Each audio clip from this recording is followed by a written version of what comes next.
New reporting and fallout this morning over President Trump's claims that the FBI improperly spied on his 2016 campaign. Here is the president's tweet. Reports are there was indeed at least one FBI representative implanted for political purposes into my campaign for president.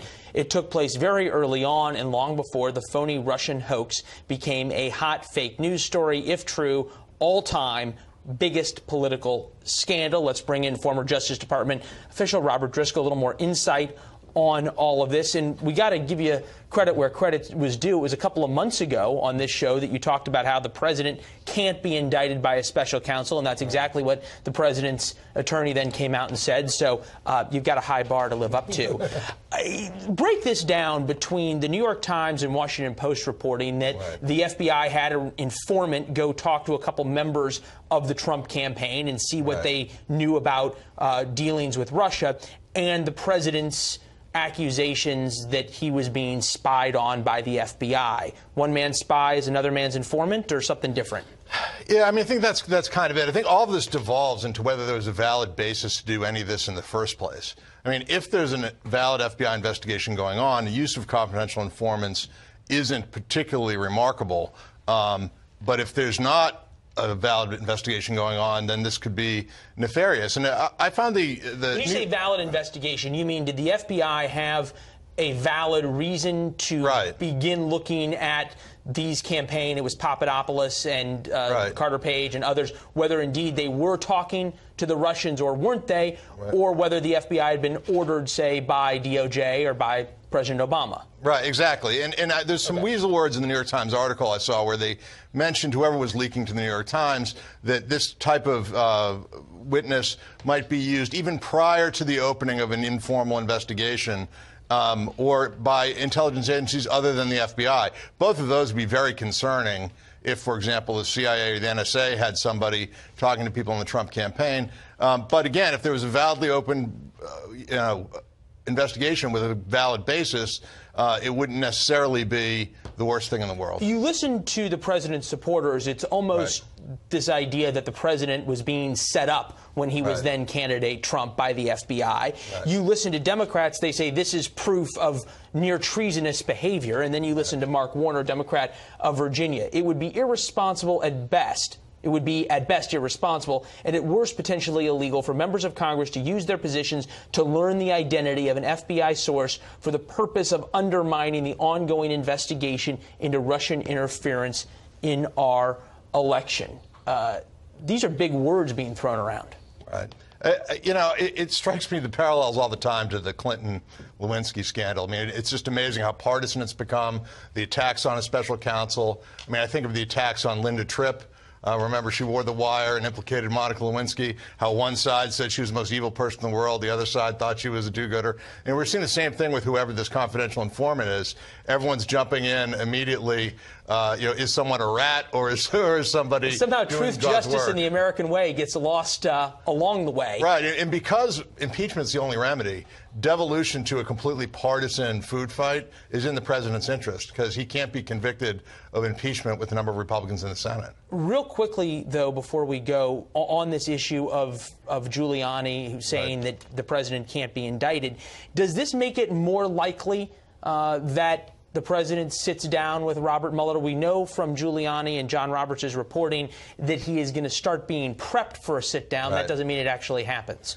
Well, I think it gives him a little more leverage in negotiating terms with special counsel, and that special counsel, I doubt, really wants to have a year-long litigation going to the Supreme Court to determine what his authority is to subpoena the president. And so that's a legal fight you could have, but I doubt he wants to have it. And the fact that there won't be an indictment at the end of the day and the president has the ability to walk away probably gives Giuliani a little more leverage to negotiate more narrow terms of that. Well, John Roberts reporting indicating that Giuliani's already using that leverage about the scope of the questioning, et cetera.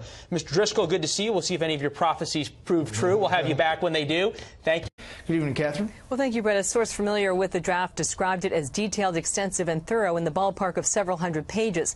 The timeline for its release is fluid but firming up, with tentative dates on the calendar for public congressional testimony from Inspector General Michael E. Horowitz the week of June June 4th or June 11th. While the Inspector General's office is not commenting on the findings, the source said there is evidence of potential criminal behavior, though Fox News has not confirmed reports of at least one referral. When Deputy FBI Director Andrew McCabe was fired for lying to federal investigators, he told the Inspector General that he disagreed with the findings, arguing that his boss, FBI Director James Comey, knew about his engagement with the Wall Street Journal. McCabe claimed Comey wanted to distance himself from media disclosures because McCabe believed Comey was being investigated as a leaker. Comey was pressed on the allegation in his Fox interview. Did the Inspector General interview you about your handling of the memos? Sure, yeah. Has already. And I expect a report from them, not on the handling of classified information, because that's frivolous, but on, did I comply with policy? Did I comply with my employment agreement? The IG's report began 16 months ago with bipartisan support, Brett. Catherine, what's the latest with the House efforts to obtain these documents from the DOJ and FBI? Well, Fox News is told that the Republican committee chairman and their teams are done meeting with the Justice Department about records, and with a subpoena in effect, the onus, they believe, is on the DOJ and FBI to make the records available. A senior Justice Department official said they had offered the Intelligence Committee Chairman Devin Nunes and the Oversight Committee Chairman Trey Gowdy a meeting today with Deputy Attorney General Rod Rosenstein, FBI Director Christopher Wray, senior intelligence officials, but lawmakers did not respond. I think that invitation was just to come and talk again. We have asked for documents, 46,000 documents that Justice has told us we're entitled to get. We've received 9,000 over the last 6 months. At that pace, we'll be into the second term of President Trump. The House Speaker continues to back the committee's request for records, Brett. Gordon Chang joins me now here in the studio. He is the author of Nuclear Showdown, North Korea Takes on the World. Thank you so much for talking to us. The scrapping of this planned training exercise, obviously at the hands of South Korea. They were afraid that it might provoke more tension ahead of the summit between the President of the United States and Kim Jong-un. Does this give North Korea the upper hand? I actually don't think it does, but certainly it shows that North Korea has the upper hand over South Korea. Of course. You know, Moon Jae-in, I think, is very sympathetic to North Korea. For him, the most important thing is unification of the two Koreas into one state. And he's not willing to do anything to antagonize the North Koreans. You know, some people say that he's naive. I'm afraid that he's just basically pro-North Korean. But with regard to the U.S., no, it doesn't give them the upper hand because we still have the military power and the economic power. Let's not forget North Korea conducted several missile tests, okay, for the past year. Back in October, the South Korean defense minister and the defense secretary, James Mattis, came to an agreement that these regular drills needed to happen. Now, South Korea completely changes course. They were going to fly these B-52s from Guam, okay, Right. The Japanese and the United States South Korean Air Forces. Let's not forget that Kim Jong-un threatened that he had a nuclear weapon capable of hitting Guam. So why let down our defenses now? Well, I think that, first of all, in South Korea, there's a lot of antagonism with the Japanese. So any military exercises involving Japan is going to be controversial in South Korea. Now, the South Koreans take a very short-term view because the Japanese are not the ones threatening South Korea. It's basically North Korea with the backing of China. But South Korea doesn't sort of see it that way. But Moon Jae-in just is very pro-North Korean. I mean, he has been for his entire career. He's been trying to do things to make South Korea more compatible with North Korea so they can actually have a union. And that's very dangerous for us. You know, it was interesting. First of all, South Korea has basically had its talks canceled, okay, by North Korea. So obviously, Kim Jong-un feels like he's in the seat of power because he's trying to send us a message to the United States. Mess with me, I'll cancel your summit next. What did you think of John Bolton's remarks regarding the Libyan model, comparing, you know, Muammar Gaddafi, who was killed after giving up his nuclear weapons? That was a bad move at this time after all the work that's gone into place to this upcoming summit. Yeah, Bolton at the end of April, when he made those Libyan model remarks, could have just said, look, our model is the North Koreans give up all their weapons up front and then we provide concessions later on, aid, assistance, whatever. He didn't say that. He used something which probably was, in his mind, deliberately provocative. But nonetheless, Julie, you know, the North Koreans, they've sort of cited that as a reason why to stop the talks with South Korea and maybe not to talk to us. But that's not the reason, because Bolton made those remarks at the end of April, and last week, they've released 3 Americans. So, if that was the real problem with North Korea, they wouldn't have let those guys go. So basically, North Korea wanted an excuse. It wanted something that I think that for them could blame us. But they're not really angry at us, and at least they're not angry at Bolton. I mean, they're not fans of Bolton. No, they're not fans of Bolton, but that can't not have been the reason for North Korea's series of propaganda blasts. Then it goes back to Kim Jong-un. He's playing games again, and here we are. We're halting these military drills. These drills are put in place for a reason. They are defense drills in the case of an attack. And now the summit with the president and North Korea is already it's almost like we're tap dancing around Kim Jong-un. Well, we're still continuing with Japan on the B-52 drills. It's just that South Korea has just decided not to take part. I think President Trump, he's taking exactly the right position, which is, look, we'll prepare for the summit. And if I were Trump, I'd actually say to Kim Jong-un in public, look, do you want to meet? Yes or no? And it should be that clear. Do you think the meeting's going to happen? What do you think ultimately will come out of it? I think the meeting will happen because the North Koreans do need to speak to us. They need sanctions relief.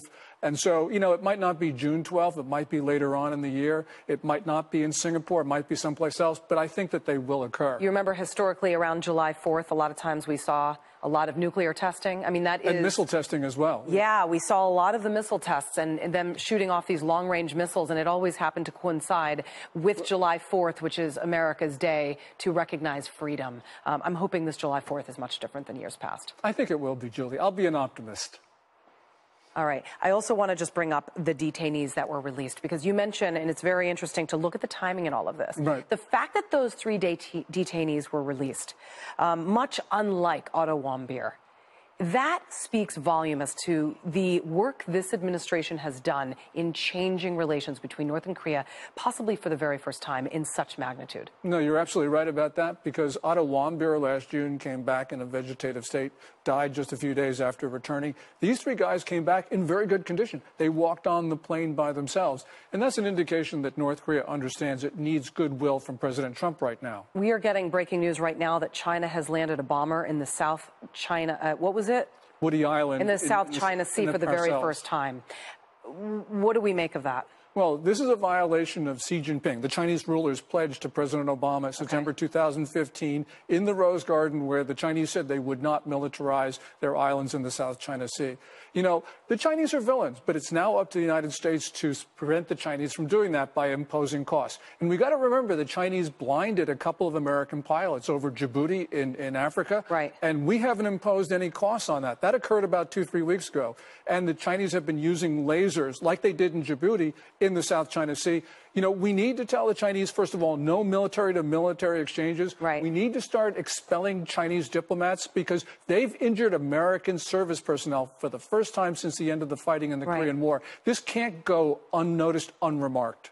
And the president of China, Xi Jinping, I mean, he has what would be considered a pretty healthy relationship with the president of the United States.